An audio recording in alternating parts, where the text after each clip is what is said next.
आखिरकार सब्र की घड़ियां खत्म हुई और राम लला 22 जनवरी 2024 को अपने महल में विराजमान हो जाएंगे टेंट से हट करके। लेकिन राम मंदिर बनना इतना आसान भी नहीं था। उसके पहले कितना बलिदान हुआ, कितनी लड़ाइयां लड़ी गई, कोर्ट में विवाद चला, आखिरकार राम मंदिर का सपना पूरा हो गया। इसके पहले वीडियो में मैंने आपको बताई थी कोठारी बंदूक कहानी कि आखिरकार कौन थे दोनों कोठारी बंदूक, किस प्रकार से उन्होंने अपने आप को राम लला के चरणों में विराजमान कराया।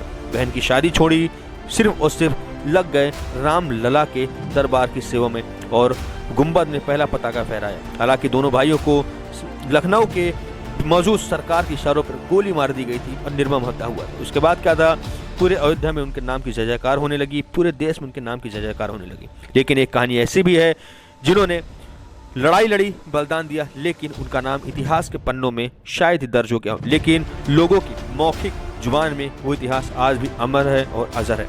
तो रामलला के चरणों में अपने इस वीडियो को समर्पित करते हुए हम अपनी इस कहानी को आगे बढ़ाएंगे और आप भी रामलला के जयकारे में हमारे इस वीडियो में कमेंट और लाइक जरूर कीजिएगा। तो आते हैं सीधे सीधे इतिहास की उस कहानी पर जिसमें बहुत ही ज्यादा भीषण लड़ाई लड़ी गई है।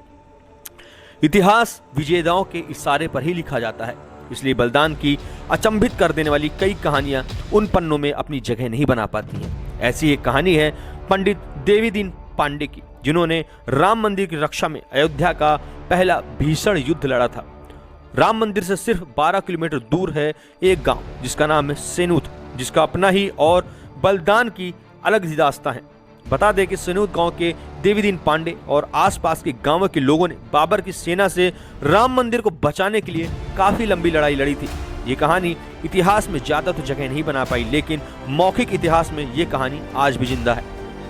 पंडित देवीदीन पांडे वो नाम है जिन्होंने 1518 में बाबर की सेना से लंबी लड़ाई लड़ी थी। लड़ाई वो थी जिसकी गर्जना से कोहराम मच जाता है। इसमें गजराज सिंह भी थे। इन लोगों ने 90,000 सैनिकों की सेना तैयार की थी। लोगों का कहना है कि तब गुरिल्ला वॉर लड़ा गया था। अलग अलग माध्यमों से ये लोग लड़ाई लड़ रहे थे। उस वक्त उनकी ये 7वीं पीढ़ी मौजूद है जिन्होंने ये कहानी सुनाई है। यहाँ कुछ लोग देवीदीन पांडे के परिवार और कुछ गजराज सिंह की फैमिली के भी हैं, जिनके मौखिक दास्तान के द्वारा ये कहानी आज भी अजर और अमर है। देवीदीन पांडे की पीढ़ी की दिव्या पांडे ने बताया कि ये 7वीं पीढ़ी है। हम यहीं मंदिर में रहते हैं। बच्चे उनका नाम सुन करके उठते हैं। वो राम मंदिर के लिए शहीद हो गए।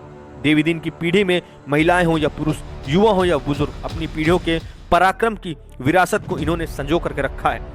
देवीदीन पांडे के 7वीं पीढ़ी के सदस्य जनार्दन पांडे ने बताया कि तलवार हमारे पूर्वजों का दिया हुआ हथियार है, इससे जंग लड़ी गई थी। जनार्दन पांडे ने आगे कहा कि 3 जून 1518 में युद्ध की शुरुआत हुई थी। संभाजी सिंह जिनके नाम से घाट है, वहां ये लोग गुरिल्ला युद्ध लड़ते थे। दिन भर ये लोग दीवारें तैयार करते थे और ये लोग जाकर गिरा देते थे। फिर मीर बांकी से युद्ध हुआ। बाबर कभी यहां नहीं आया। मीर बांकी हाथी पे सवार होकर के आया था। उसके पास बंदूकें थी। हमारे पूर्वजों के पास भाला और तलवारें थी। 90,000 लोग शहीद हुए। 7 दिनों तक युद्ध चला। बाद में लखौरी ईंट से उनका देहांत हो गया था और वो वीर गति को प्राप्त हुए थे। इसी परिवार के सुनील का दावा है कि देवीदीन पांडे पर पीछे से वार किया गया था, लेकिन शहादत से पहले उन्होंने इस युद्ध में बाबर के 700 सैनिकों को अकेले मारा था। मीर बाकी की लाशों की सेना थी और आधुनिक अस्त्र शस्त्र से लैस थी। पीछे से देवीदीन पांडे के सिर पर ईंट मारा गया। फिर उन्होंने पगड़ी से सिर को बांधा और अंत तक लड़ते रहे। ऐसा कहा जाता है कि उन्होंने अकेले ही 700 आतंकियों को मारा था। वो घोड़े पर युद्ध लड़ते थे। ये शहादत सिर्फ राम मंदिर के लिए नहीं थी, ये शहादत अयोध्या और पूरे भारतवर्ष के लिए थी। और इस बलिदान को आगे की कहानी में मेघराज सिंह बादल की जुबानी जानिए कि उन्हें जिन्होंने दावा किया कि पूर्वजों के प्राण लिए गए थे, जब तक राम मंदिर नहीं बन जाता वो ना पगड़ी बांधेंगे और ना ही चप्पल पहनेंगे और ना ही छाते का इस्तेमाल करेंगे। इस प्रकार से राम मंदिर के निर्माण से पहले कई ऐसी लड़ाइयां लड़ी गई जिनको सुनने के बाद ही हमारा दिल दर्द से भर जाता है। लखनऊ 28 नवंबर। श्री राम जन्मभूमि मंदिर को तोड़ने में बाबर की सेना को 17 दिन लगे, लेकिन हिंदुओं का संघर्ष जारी था। बलिदान देने की होड़ सी मची थी। ऐसे ही समय में देवीदीन पांडे के हमले ने मुगल सेना में भगदड़ ही मचा दिया था। युद्ध जारी था और मंदिर के अवशेष और मसालों से मस्जिद का निर्माण शुरू हो गया था। राजा मेहताब सिंह और उनके सैनिक वीर गति को प्राप्त हो चुके थे। मुगल सेना राजा मेहताब के हमलों से संभल भी नहीं पाई थी कि देवीदीन पांडे ने हमला कर दिया। बाराबंकी गेजेटियर ने हिमटल्स ने लिखता है कि जलाल शाह ने हिंदुओं को खून का गारा बना करके लखौरी ईंटों से अपनी मस्जिद तामीर करने को दी थी। सूर्यवंशी क्षत्रियों के पुरोहित रहे देवीदीन पांड्यों को जैसी सूचना मिली वो बेचैन हो गए। देवीदीन अयोध्यास्थ सूर्यकुंड के पास सेनूद गांव के रहने वाले थे।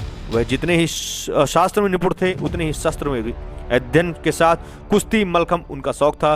कर्मकांडी ब्राह्मण परिवार से रहे देवीदीन पांडे भगवान राम के अनन्य भक्त थे। मंदिर टूटने की सूचना मिलते ही वो अपने गांव और आसपास के लोगों को जुटा करके सेना बना लिए।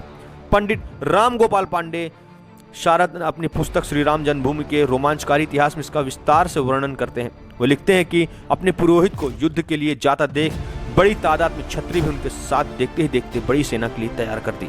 देवीदीन के नेतृत्व में ग्रामीणों की सेना ने बाबर के वजीर मीर बाकी ताशगंदी की सेना को चारों तरफ से घेर लिया और हमला बोल दिया। आसमान में हर हर महादेव के गगनभेदी नारे लगे और मुगल सेना में भगदड़ मच गई। अयोध्या की धरती का रक्त सूखने ही नहीं पाया और युद्ध लगातार जारी रहा। एक बार युद्ध के समय देवीदीन मुगलों से ही गिर गए तो मौका का फायदा उठाकर मुगल सैनिकों ने उनको लखौरी ईंटों की बरसात कर दी, जिससे देवीदीन बुरी तरह से घायल हो गए और साहस नहीं छोड़ा। अपनी खोपड़ी से बहते रक्त को गमछे से बांध करके जवाबी हमला शुरू कर दिया। दूसरी तरफ बाबरी सेना का सेनापति और बाबर का वजीर मीर बाकी था। देवीदीन ने लपक कर उस पर भाले से प्रहार किया, लेकिन वह हाथी के हौंदे में छिप करके बच गया। देवीदीन के प्रहार से हाथी का महावत मारा गया और हाथी भी घायल हो गया था। इसी बीच हाथी के हौंदे में छिपी मीर बाकी ने बंदूक भर करके देवीदीन पर फायरिंग कर दिया, जिससे देवीदीन की मौके पर ही मौत हो गई। बाबर ने अपने जीवन की तुजे के बाबरी में लिखता है कि अकेले देवीदीन से 700 मुगल सैनिकों को मार गिराया था, जिसके बाद हसबर के राजा रणविजय सिंह भी मुगल सेना से लड़ते रहे और शहीद हो चुके थे। उनकी 20 वर्षीय पुत्री राजकुमारी जयराजा और अपने पिता की मौत के बाद मुगल सेना से युद्ध के लिए निकल पड़ी। 3000 सैनिकों को लेकर के राजकुमारी ने गुरिल्ला युद्ध आरंभ किया और राजकुमारी के गुरु सन्यासी स्वामी महेश्वरानंद जी थे, जो गांव-गांव घूम करके जन्मभूमि पर मुगल आक्रमण की सूचना पहुंचा रहे थे। हुमायूं के समय ढांचे पर हिंदुओं ने कब्जा कर लिया था। सन्यास दंडी वैरागी संत महंत ने गांव-गांव घूम करके अलख जगाना शुरू कर दिया था। मंदिर तोड़ने की सूचना के बाद से सैकड़ों वर्षों तक संघर्ष का सिलसिला चलता रहा। हुमायूं के समय भी ऐसा वक्त आया जब मंदिर के ढांचे पर हिंदुओं ने कब्जा कर लिया था। तीसरे दिन शाही फरमान आ गया था और राम जन्मभूमि फिर से छीन ली गई थी।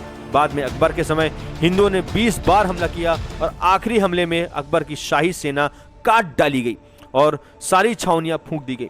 श्री राम जन्मभूमि के रोमांचकारी इतिहास के लेखक पंडित राम गोपाल पांडे शारद लिखते हैं कि इस युद्ध का एक परिणाम भी नहीं निकला और हिंदुओं ने बाबरी ढांची को 4 दीवारी में गिरा दी और बीच में एक चबूतरा का निर्माण कर दिया। उसी चबूतरे पर भगवान श्री राम की मूर्ति को स्थापित कर दिया गया और पूजा पाठ शुरू हो गया। अकबर के बाद जहांगीर और शाहजहां के शासन तक किसी प्रकार का व्यवधान नहीं आया, लेकिन शाहजहां के बाद जिंदा पीर कहा जाने वाले औरंगजेब दिल्ली की गद्दी पर बैठा और इतिहासकार उसे कट्टर सुन्नी मुसलमान कहते हैं, जिससे मंदिरों को तोड़ने की शासकीय नीति ही बना डाली थी। उससे सबसे पहली नजर अयोध्या के श्री राम जन्मभूमि पर गई और उसने तत्काल अपने सिपह सलार जाबाज खान के नेतृत्व में हमले की योजना बना डाली और अयोध्या से लेकर के मथुरा काशी पर औरंगजेब ने हमला शुरू करना जारी रखा और ध्वस्त करके रख डाला। तो ये तो थी एक संघर्ष की कहानी, लेकिन तमाम ऐसी कहानियों के साथ हम आपके पास आते रहेंगे। तो अगर वीडियो पसंद आई हो तो वीडियो को लाइक जरूर कीजिएगा, साथ ही हमारे चैनल को सब्सक्राइब कर बेल आइकन दबाइएगा ताकि हर एक खबर से आपको रूबरू कराते रहें। तो भगवान राम के चरणों में हम इस वीडियो को नमन करते हुए अपनी इस वीडियो के यही विराम देते हैं और अपने कमेंट के माध्यम से आप अपनी राय जरूर दीजिएगा। फिलहाल इस वीडियो में इतना ही, दीजिए हमको इजाजत, मिलते हैं अगली वीडियो में, तब तक के लिए जय हिंद, नमस्कार, जय श्री राम।